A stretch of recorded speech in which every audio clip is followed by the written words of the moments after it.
পাকিস্তান ও আজাদ কাশ্মীরের ৯টি স্থানে বুধবার ভোররাতে ভারতীয় বাহিনী ক্ষেপণাস্ত্র হামলা চালিয়েছে।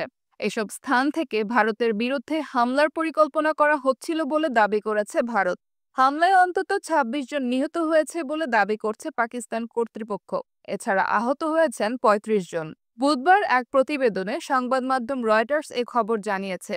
প্রতিবেদনে বলা হয়েছে, পাকিস্তান সেনাবাহিনীর একজন মুখপাত্র সংবাদ মাধ্যমটিকে জানান, ভারতের ক্ষেপণাস্ত্র হামলায় কমপক্ষে ২৬ জন পাকিস্তানে নিহত এবং ৩৫ জন আহত হয়েছেন। এদিকে ভারতীয় সেনাবাহিনীর একটি সূত্র জানিয়েছে, কাশ্মীর সীমান্তে পাকিস্তানের গোলাবর্ষণে ৩ জন বেসামরিক নাগরিক নিহত হয়েছেন। এর জবাবে ভারতীয় পাল্টা হামলার হুমকি দিয়েছে পাকিস্তান।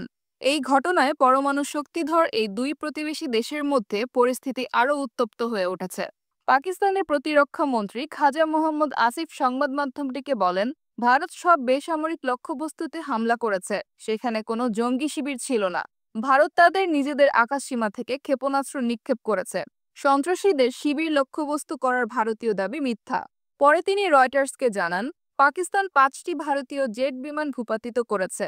পাকিস্তান সেনাবাহিনীর পক্ষ থেকে পরে বলা হয় যে তারা ৩টি রাফাল, একটি SU-৩০ এবং একটি MiG-২৯ বিমান ভূপাতিত করেছে।